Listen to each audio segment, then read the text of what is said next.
one former SEC quarterback got the win there, that being a Matt Stafford coming out of Georgia. So happy to see Matt Stafford, after 12 seasons being shoved away there in Detroit, finally get that Super Bowl. Don't think many people would be surprised to see the current Alabama quarterback one day hoisting a Super Bowl trophy. He certainly did that with the Heisman Trophy last season. Bryce Young, 47 touchdowns, 7 interceptions. He's widely considered the best in the business. A few people may vote for C.J. Stroud, but he's certainly at the very top of the list. People excited in the Alabama camp concerning 5-star freshman in the 2022 class, Ty Simpson. Run down the quarterback situation for us, Stephen, maybe starting with the thought, how can Bryce Young possibly be better in 2022? Well, I think a couple of things. I mean, number one, for him, it's going to be learning the growth and maturation, trusting himself as a runner. He did come in as the number one dual threat quarterback in the country in 2020. And a lot of times when you have quarterbacks that really gifted athletically, at times it's like, I want to show how gifted I am running the football, but at the same time, I want to prove that I'm an accurate passer. I have a lot of skills in the passing game. I can distribute the ball all over the field and make all the throws necessary on the field. So it's kind of that push and pull of, yes, I know I can run, and I want to show I can run. But at the same time, I want to also show I can throw the football effectively. So, for Bryce, it's being able to trust himself to run when he's given those opportunities and growing in that area, because the more he can do athletically, the more it makes Alabama's offense that much more dangerous and explosive under Bill O'Brien. So that's number one. And number two for Bryce is just that being able to understand if something's not there, it's okay to throw the ball away. And that's something that he and Tua Tagovailoa kind of shared, because with Tua, he would hold on to the ball, he would wait, trying to see if a receiver would come open.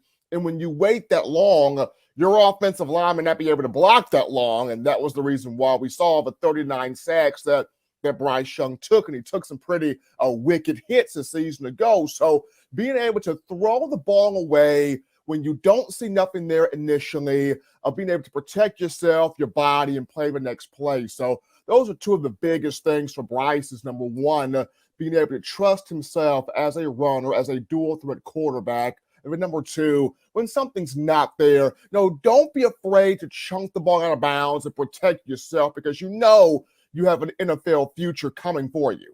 Nothing against the backup quarterback at any school, but he is the guy that nobody wants to see on the field during meaningful competition on the field for obvious reasons, but may be needed.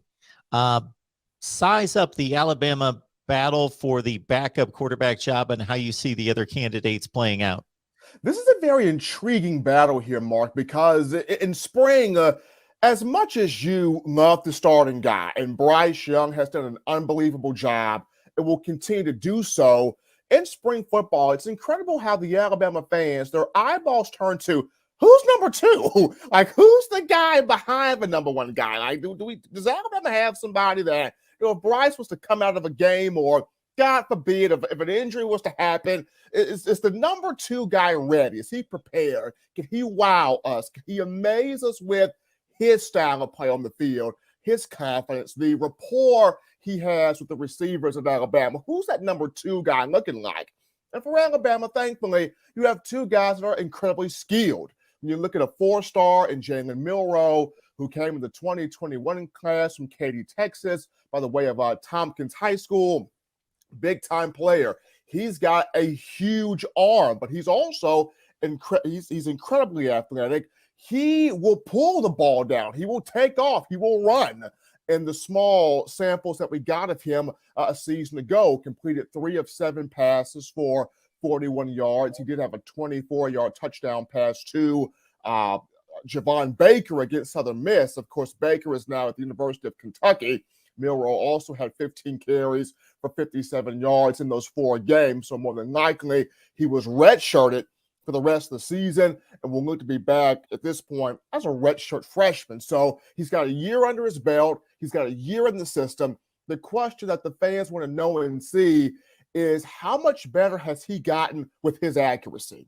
How much better has he gotten with his ball placement and the rapport that he has with these receivers? He's a workout warrior. He's a gym rat. He is in that weight room. And that's something that Jalen Hurts had during his time at Alabama. He was always in that weight room, always squatting, always lifting, always dominating the strength and that aspect of the game. Milroe is incredibly strong in his right, but the question will be, how much has he grown in the accuracy, in the anticipation, in the passing part of the game, but also the rapport that he's worked up with these receivers? Because when you look at Ty Simpson, the five-star freshman in here, the early enrollee from Tennessee, Westview High School, when I watch this guy play, Mark, I see refined Johnny Manziel. I see some Ty Detmer from BYU. I see some Fran Tarkenton in there. Just those scramble-like plays when nothing's going on.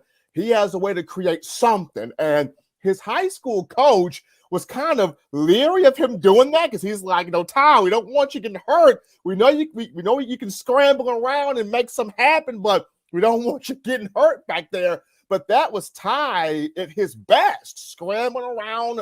Nothing was available. He can extend the play, keep a play alive, and pull something out of nothing there. And when you look at the Alabama fan base, they enjoy that wow factor. Like, whoa, like where did that come from? And Ty has that ability to have that wow factor and pull it out. So it's going to be intriguing to see him in the A-Day game. How many plays will he be able to create? Will he be able to take the crowd?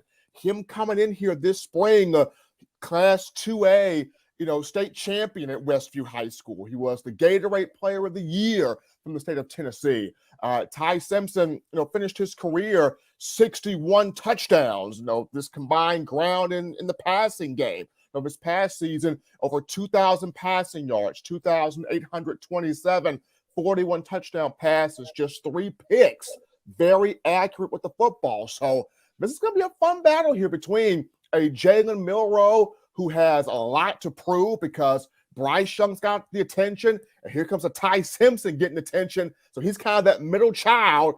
Jalen Milroe's got something to prove. And with Ty Simpson, it's can he take the crowd as the freshman in spring practice and ultimately in the spring game? You got two really cool guys who are battling this thing out.